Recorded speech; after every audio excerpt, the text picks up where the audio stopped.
What does it mean to be happy? Not distracted, not entertained, but truly at peace.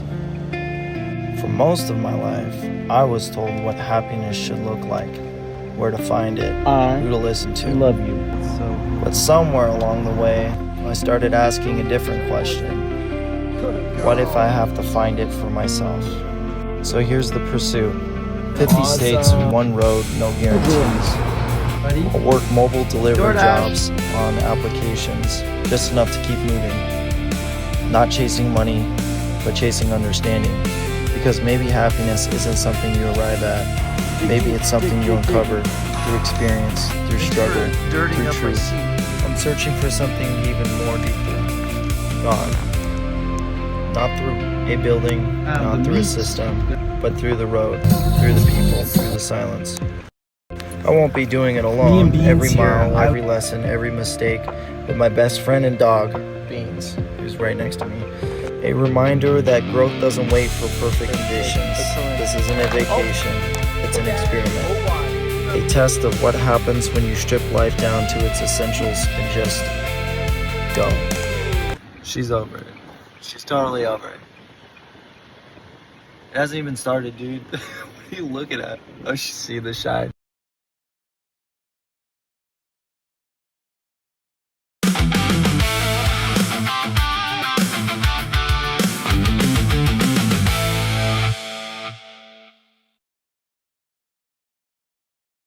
So, I just had something happen. I about just died. So that's starting off to a great start.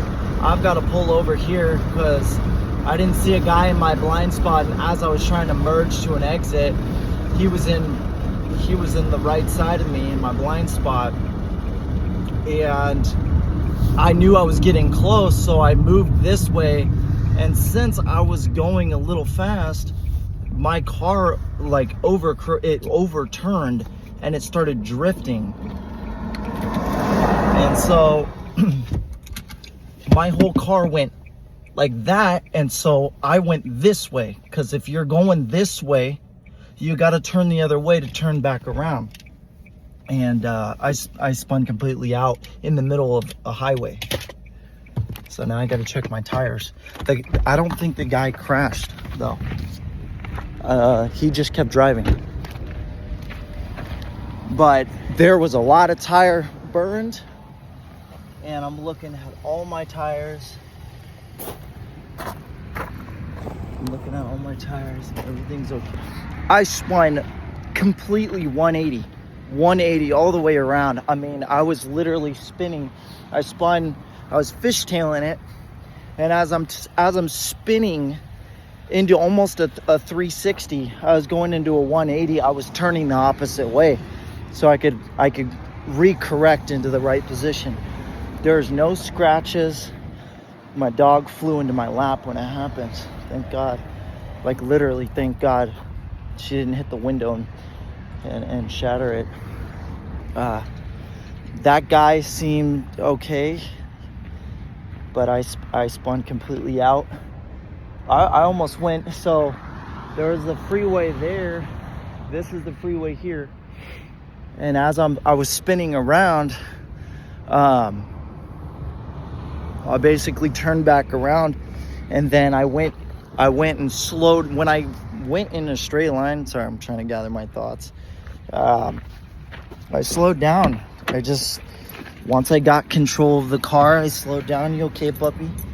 Hey, let's go out. I bet you're gonna be sick. And I pulled into the weeds in the middle center divide so that essentially I could get out of the way of traffic. Because if there was anyone else near me, I would have hit him too, or got hit by a truck, because there's a lot of trucks on this road. Go potty. No, that's trash. Go potty. And my car's absolutely unscathed. And wow, it's beautiful outside.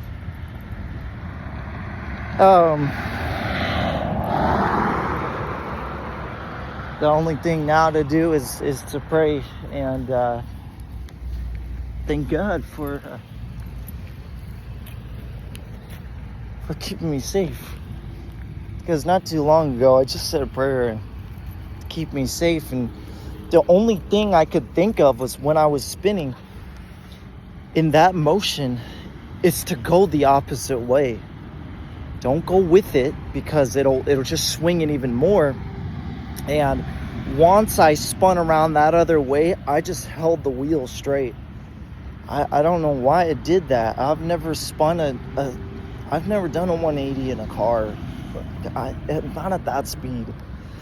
I mean, not at any speed. But what are you doing, girl? I'm shooken up. And the guy that I almost hit, he didn't get hit. He's just gone. He's just like, okay. I saw him pull over, and then I think he waited till he saw me get back on the road, and then he just got back to living life, which is cool. I mean, if I'm fine, he's fine. We're good. I just got shooken up a little bit. Got too close to his lane. Yeah, got a lot of adrenaline in my body. What a way to start off the series. Man, season finale, am I right? No, season finale of my last chapter of my life. Can you stop? Look at this girl. Look at this girl.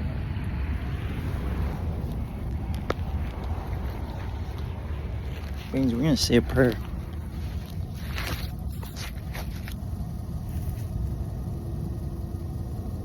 Heavenly Father. Wow, look at that. It's absolutely beautiful outside. Besides having a near-death experience right now, everything out here is really beautiful. So,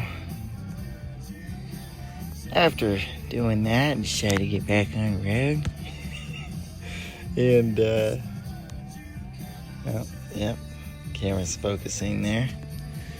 Well, anyways, so yeah, I got back on the road, and, you know, a flurry of thoughts kind of just went through my mind of, you know, what I'm actually doing, what life is about, and wanting to find true happiness and true righteousness and the gospel and what God wants me to do. And, you know, as I record this at 3 o'clock in the morning, almost a month after recording, I can say one thing is that those mountains and those hills were beautiful in the landscape.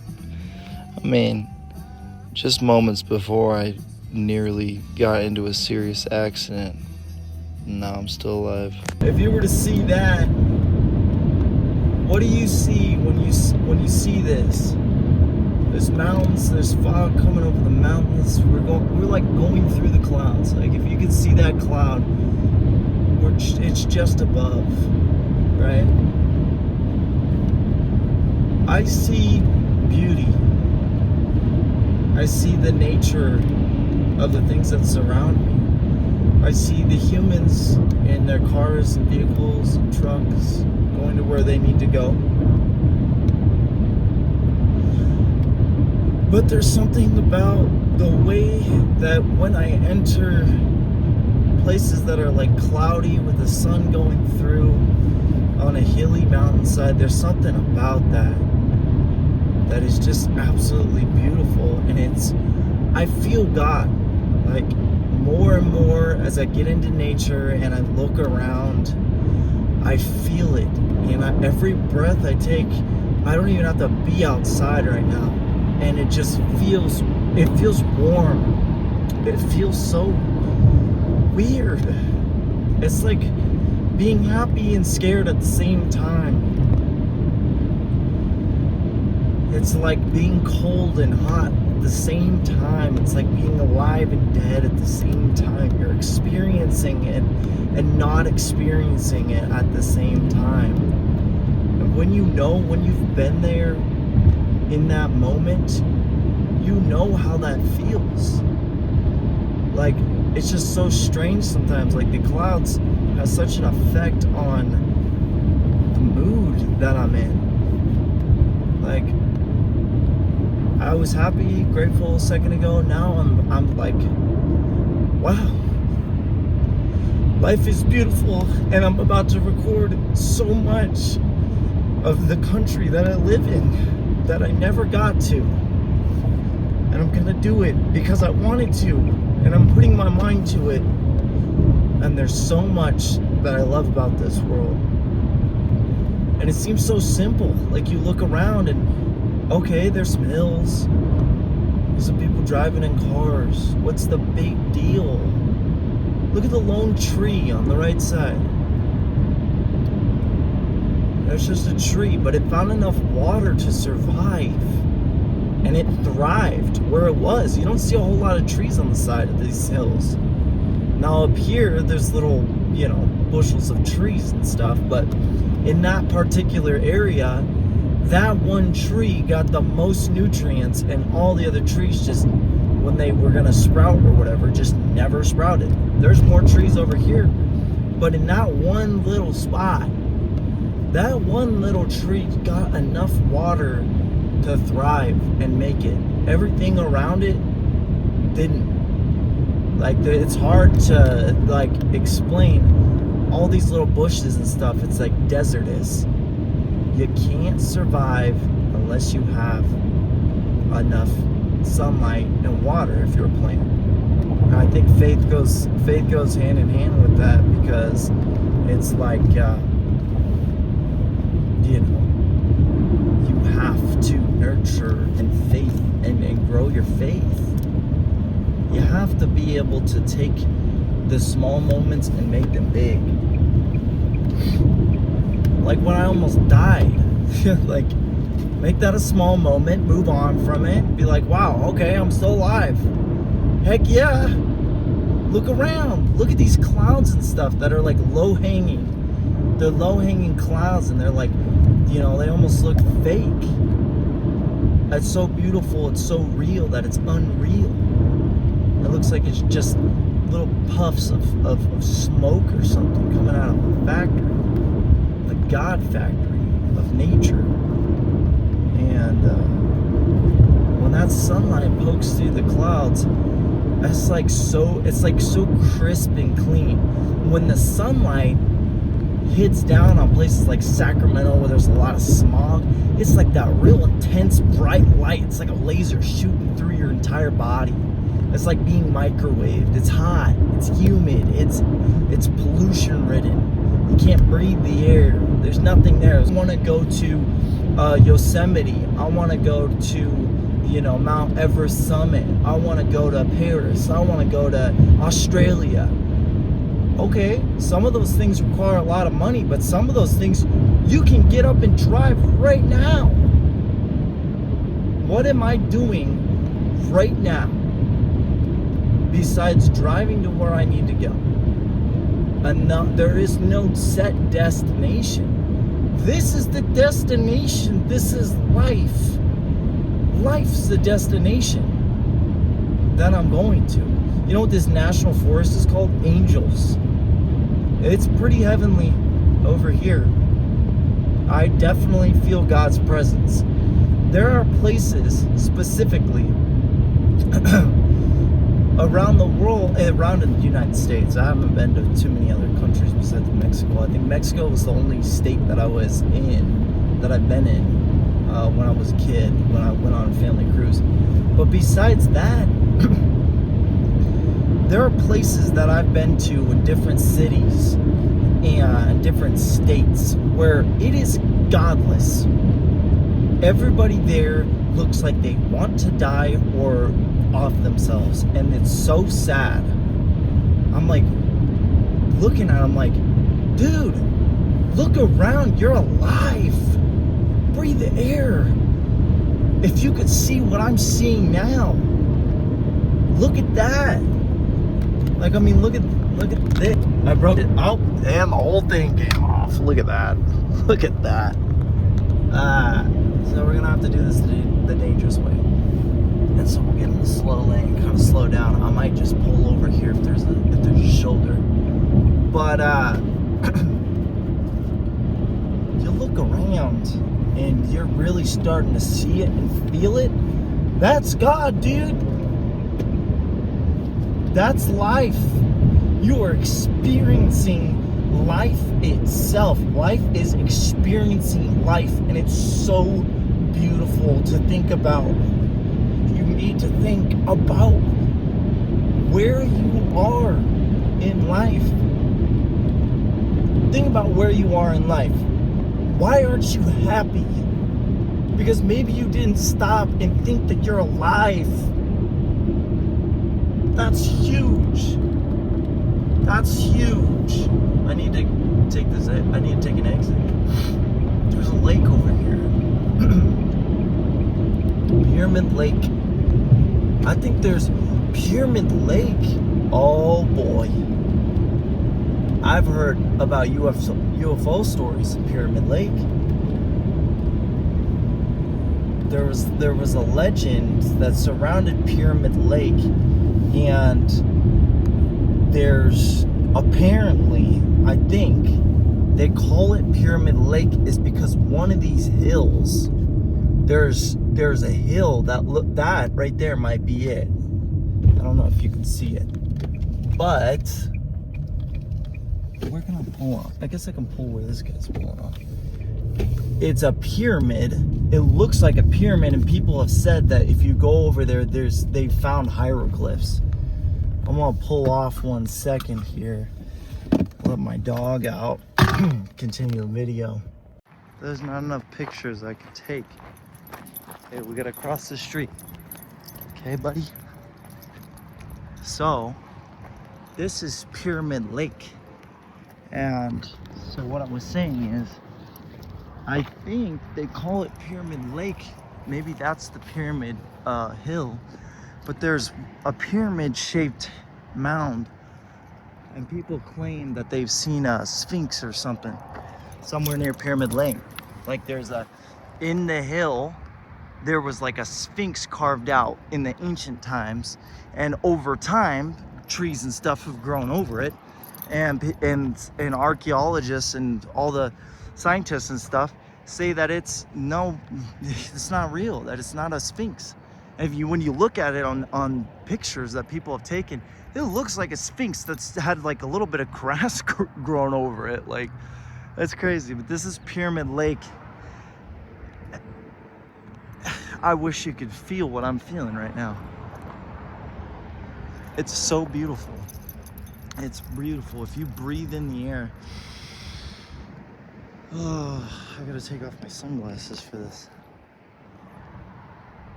This is it. This is life. It's awesome. This is the part of the journey where I basically do this throughout my life, is where I play like a soundtrack to my life. And no, I'm not quoting Kid Cudi, but he did make a song, a soundtrack to my life. Anyways, so this is the Penguin Meme edit song, and that's what it's referenced by. And I feel like I'm climbing a mountain right now, and that the future is really unknown. Like, nobody really knows if I'll end up dying trying to climb this damn mountain. You know, I am living in a car with a dog that could bite my face off. Kidding. I mean, she could, but I don't think it'll happen.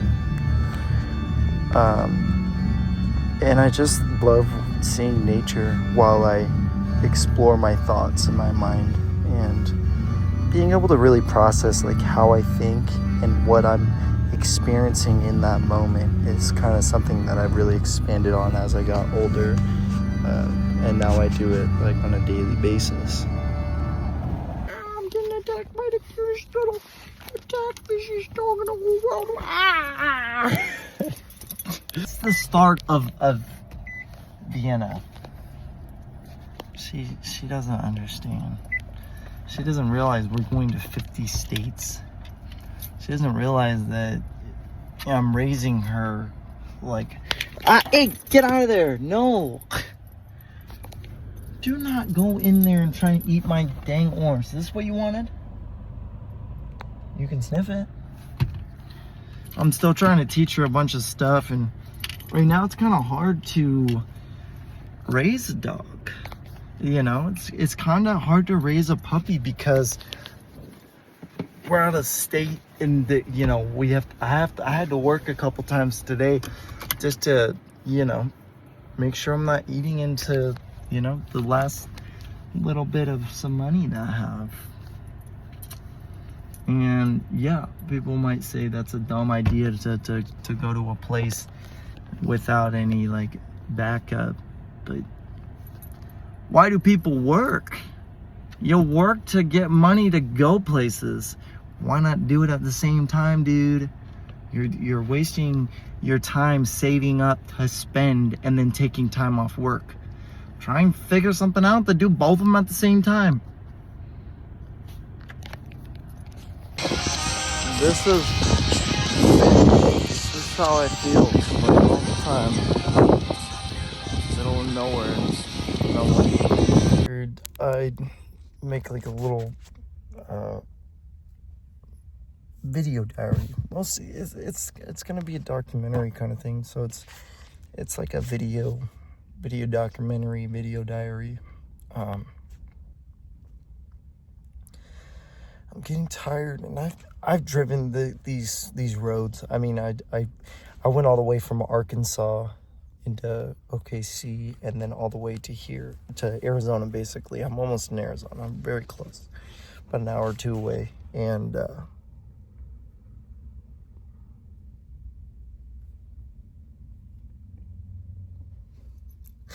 I'm just thinking about how I got here and why I'm doing this. Now, alone, I feel I'm tired. Yeah, I pulled over, but I'm just flooded with thinking about life. I want to find God more. And the only way I know how to is nature. And I don't care if I'm not going to make a bunch of money. I don't care if there's times where I'm like struggling. I want to enjoy life, and this is the closest way I know how to do it. I've never done it before. I've never known anyone to do it, but damn, I feel so alone. It just tears me sometimes, and I'm fine. Like I've been like, you know, without friends in my life. Because I had pushed friends away years ago because I was getting, you know, clean, sober, and finding God. And it just feels like every couple of years I'm doing the same thing, but this time's different. I don't have any friends to really push away anymore, and that loneliness is like, it's starting to dig at me sometimes, and I'm like, okay, I've done this for many years, like I can get used to it. But diary of this journey, at the end of the day, if there's not really much that I've explored, obviously I'm not going to do every delivery, that would just be too much, but you know, just interesting things and recording them. But in terms of, I know, we'll get some water in a little bit. At the end of the day, I just want to share my thoughts and testimony of the gospel. It's all that matters right now. It's just really all that matters. Do it. That's why I'm doing it. I never had a set date. I just was like, hey, I'm gonna go out and explore the world, and here I am. So maybe one day someone will see this and they won't feel so alone because they see that someone else has done it before. And my dog looks like she's about to keel over, so I'm gonna get her some water. Hey, you okay? Let's get some water. That was one of the craziest DoorDash robots. We are at the Quick Quack